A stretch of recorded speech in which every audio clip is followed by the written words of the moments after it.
Hello friends, मैं Kamlesh Taylor आज आपके लिए एक ई कंटेंट लेकर आया हूँ। आज का मेरा ई कंटेंट क्लास 12 इंग्लिश कंपलसरी की पोयम द स्नेयर से रिलेटेड है। आज मैं आपको द स्नेयर के बारे में एक्सप्लेन करूँगा, जिसके पोएट जेम्स स्टेफन्स हैं। डियर स्टूडेंट्स, जब हम पोएम की बात करते हैं तो नेम ऑफ द पोएम और नेम ऑफ द पोएट अपने को ज़रूर ध्यान में रखना चाहिए। तो इस पोएम का नाम द स्नेयर है और पोएट का नाम जो है वो जेम्स स्टेफन्स है। ठीक है, आइए हम देखते हैं पोएट इस पोएम के माध्यम से क्या कहना चाहता है और क्या मैसेज आपके सामने पेश करना चाहता है। इस पोएम की थीम से हम पता लगाते हैं। तो ये जो प्रेजेंट पोएम जो आ रही है, इस पोएम के अंदर एक रेबिट के बारे में बताया, एक खरगोश के बारे में बताया है। इन स्नेयर, जो खरगोश एक स्नेयर के अंदर फंसा हुआ है, एक जाल के अंदर फंसा हुआ है, क्राइंग आउट ऑफ पेन, और दर्द से चिल्ला रहा है। तो डियर स्टूडेंट, ये प्रेजेंट पोएम जो है, इस पोएम के अंदर पोएट ने एक रेबिट के बारे में बताया है। जो रेबिट एक स्नेयर के अंदर फंसा हुआ है, एक जाल के अंदर फंसा हुआ है, और जाल के अंदर फंसा होने के कारण क्राइंग आउट ऑफ पेन यानी दर्द से चिल्ला रहा है, दर्द के कारण वो पीड़ा महसूस कर रहा है। The poet can recognize the voice, ठीक है, जिस प्रकार से दर्द से भरी हुई आवाज़ जो रेबिट की आ रही है, वो आवाज़ को सुनकर पोएट जो है वो पहचान लेता है कि ये आवाज़ किसकी है, ऑफ द रेबिट, और मन ही मन महसूस कर लेता है निश्चित रूप से ये जो दर्द से भरी हुई आवाज़ जो है वो एक रेबिट की है। विथ हिज पॉ इनटू अ स्नेयर, जिसका पंजा जो है एक स्नेयर के अंदर फंसा हुआ है। ठीक है, तो द पोएट डिपिक्ट्स, तो प्रेजेंट पोएम के अंदर पोएट जो है वो अपना सिंपैथेटिक एटीट्यूड यानी सहानुभूति जो अपना व्यवहार जो होता है वो इस पोएम के माध्यम से शो करने की कोशिश करता है। तो डियर स्टूडेंट, इस पोएम की थीम इतनी आ रही है कि पोएट जो है वो इस पोएम के माध्यम से अपना सिंपैथेटिक एटीट्यूड शो कर रहा है रेबिट के प्रति। ठीक है, एक खरगोश के प्रति अपनी सहानुभूति व्यवहार जो होता है वो शो कर रहा है। एक रेबिट जो एक स्नेयर के अंदर फंसा हुआ है, जाल के अंदर फंसा हुआ है, और दर्द के कारण वो क्या कर रहा है, चिल्ला रहा है। तो उसकी जो दर्द भरी आवाज़ को सुनकर जो है वो पोएट जो है वो सहानुभूति प्रकट करते हुए उसकी मदद करना चाहता है, और मन ही मन महसूस करता है कि ये जो चिल्लाने की आवाज़ आ रही है, ये जो दर्द से भरी हुई आवाज़ जो है वो एक रेबिट की है। ठीक है, उस आवाज़ को पहचान लेता है जो रेबिट का पंजा जो है वो एक स्नेयर के अंदर फंसा हुआ है, जिसके कारण वो एक सिंपैथेटिक एटीट्यूड जो है वो इस पोएम के माध्यम से शो करने की कोशिश करता है। डियर स्टूडेंट्स, ये एक रेबिट है। आइए हम पढ़ते हैं फर्स्ट स्टेंजा, जो बोर्ड एग्ज़ाम सप्लीमेंट्री 2018 के अंदर आ चुका है। इसको समझने का प्रयास करते हैं। तो फर्स्ट स्टेंजा मैं पढ़ रहा हूँ। I hear a sudden cry of pain, में सडन यानी अचानक, क्राई ऑफ पेन यानी दर्द से भरी हुई आवाज़ को सुन रहा हूँ। There is a rabbit in a snare, निश्चित रूप से स्नेयर यानी एक जाल के अंदर फंसा हुआ रेबिट है। Now I hear the cry again, वापस मैं उसे चिल्लाने की आवाज़ को सुन रहा हूँ, उसकी दर्द से भरी हुई आवाज़ को सुन रहा हूँ। But I can not tell from where, लेकिन मैं बता नहीं सकता कि ये आवाज़ कहाँ से आ रही है।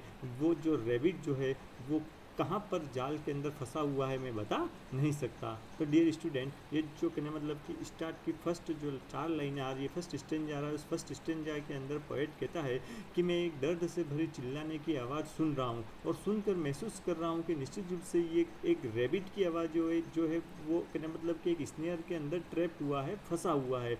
उस आवाज़ को भी मैं पहचान रहा हूँ। वापस मैं दर्द से भरी हुई आवाज़ को सुन रहा हूँ कि निश्चित रूप से एक रेबिट जो है वो कहीं जाल के अंदर फंसा हुआ है, और फंसने के कारण वो दर्द से चिल्ला रहा है।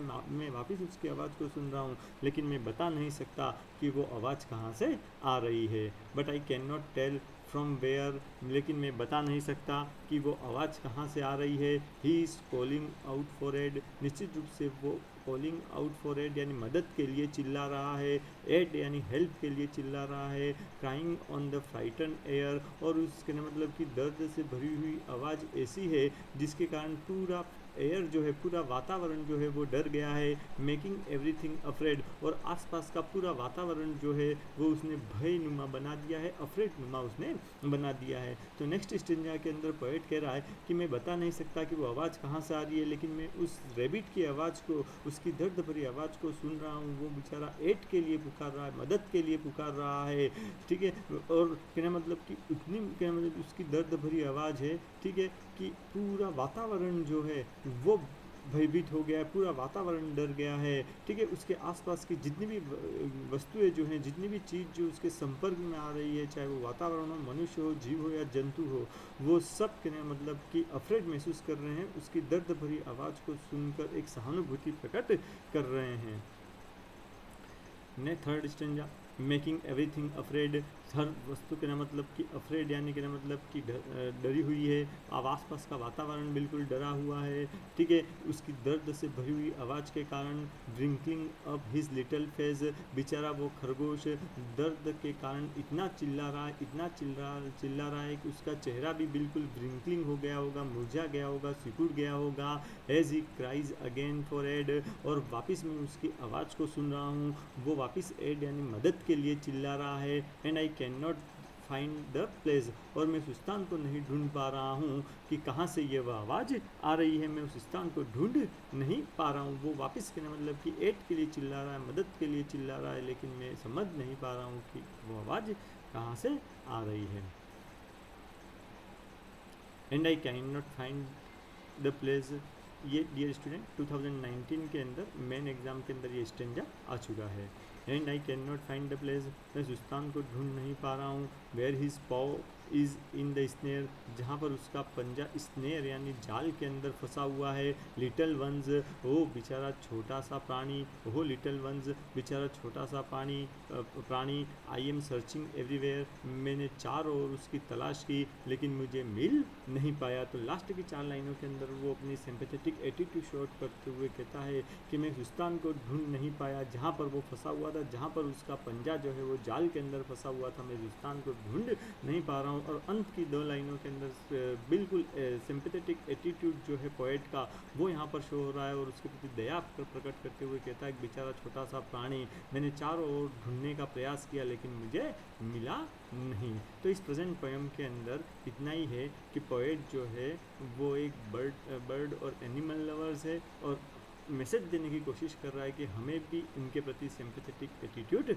रखना चाहिए। तो इस प्रेजेंट पोएम के अंदर उसने एक रैबिट का एग्जाम्पल लेकर अपनी जो सिंपैथेटिक एटीट्यूड जो है वो शो करने की कोशिश की है। तो डियर स्टूडेंट, आशा करता हूँ कि आज यह पोएम आपको समझ में आई होगी। धन्यवाद। Thank you.